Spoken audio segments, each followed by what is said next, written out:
Every whimsical person needs a cape, so let's go through the steps of making one so you can live out your own winter fairy tale. Hi, I'm Blue, the cosplayer known as Blue Clarice, and I'm here with Big Z Fabric to bring you a tutorial. For this design, we are going to make a cloak with a hood and a cozy lining. We're also going to add a bit of decorative pieces just to max out our whimsicality, but things did not go exactly as planned. We'll talk about that later. First, we need the perfect fabric. We will be using Big Z's Microfiber fabric because it's a sturdy fabric with a decent weight to keep us warm, and I really like the color. We will also be using Big Z's Minky for the inside because it's so soft and cozy. First, we need to cut out our cape pattern, which is one large half circular piece for the back and two smaller pieces for the front. We need 3 pieces because this will be a somewhat structured cape and I want it to hug my shoulders nicely. Instead of having 2 separate pieces for the hood, I will have one that kinda looks like a butt. I did this because I don't really like seeing the seam line at the front of the hood, but that's just a personal preference. One thing to make sure of when you're cutting out your pattern is that the nape is going in the same direction. The nape are just like the little fibers in the fabric, and you may not be able to see this as well on the suede, but you can definitely see it on the Minky, and you can feel it. Now it is time to cut out the fabric that will go around the edge of the cape. This singular decision made making this cape a lot more challenging, but we'll worry about that when we get to sewing in the lining. For this, I just used some old Christmas wrapping paper. It's really useful when you need to cut out patterns for cheap. And I did this because I wanted to make sure everything would fit on the Minky. I used 2 yards of faux suede for this project and 2 yards of Minky. And I would say that's about the exact amount that you want for this project. Also, when you're working with Minky, it does shed when you cut it, which is completely normal. It's just nice to have a lint roller on hand. I decided to sew the Minky lining together first, but I didn't attach the hood to the cape body just yet. Before assembling the outer shell of the cape, I made sure that the decorative Minky was lined up properly and sewed it down. Looking back now, I wish I had sewed along the edge of the fabric as well, because this would help keep everything into place and prevent any weird sagging or puckering, but I didn't think of this at the time.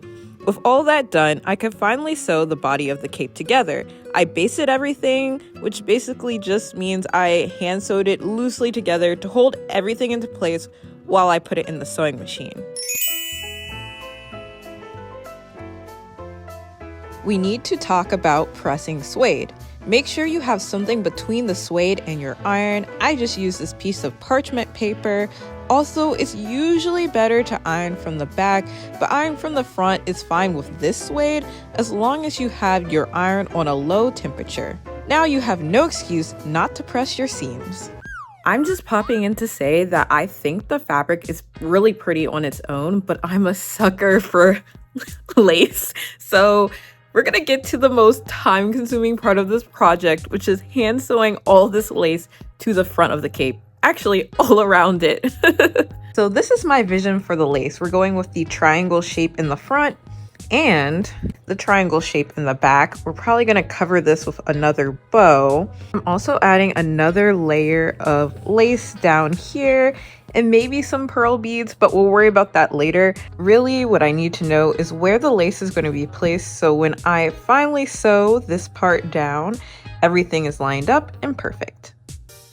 Now cue the hand sewing montage.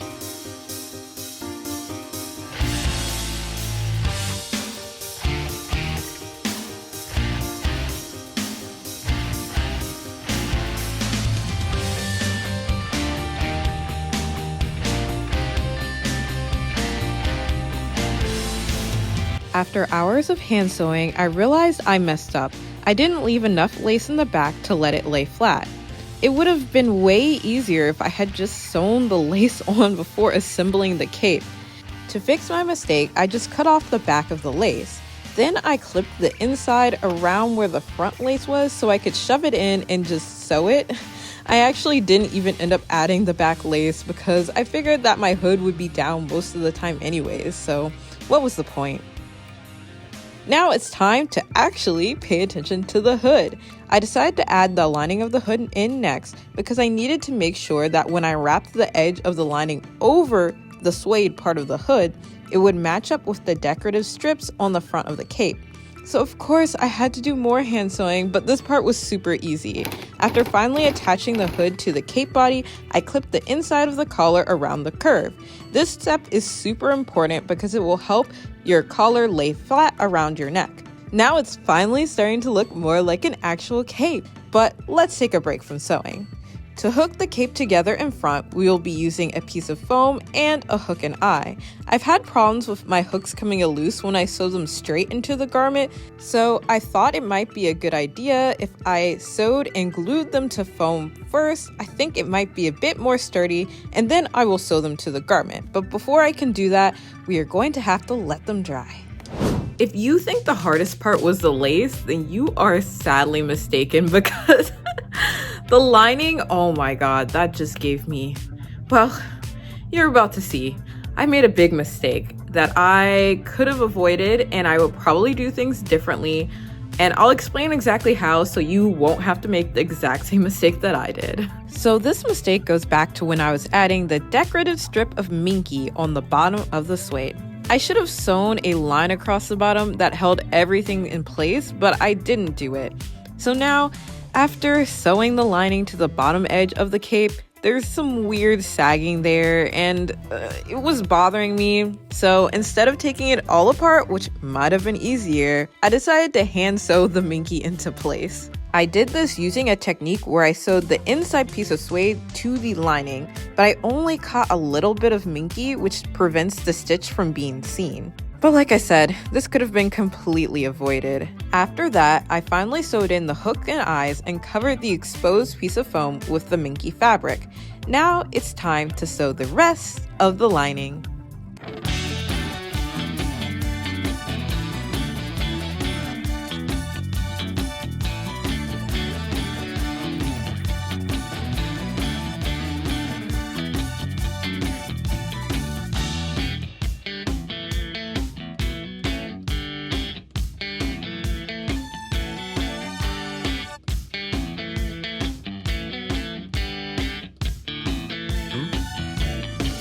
The cape is finished. Well, it's almost finished because I have one last thing to do before the reveal, and it's to make some cute little bows. The process of making bows using suede is pretty easy because you don't need any interfacing due to the fabric being so thick.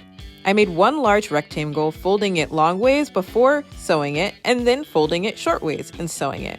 Then all I had to do was scrunch the middle of the fabric and wrap a small piece of fabric over it.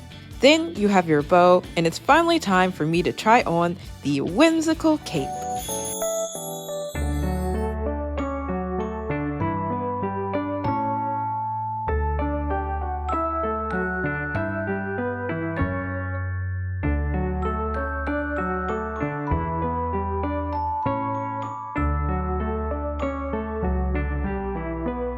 Thank you so much for learning about how to make a cape with me.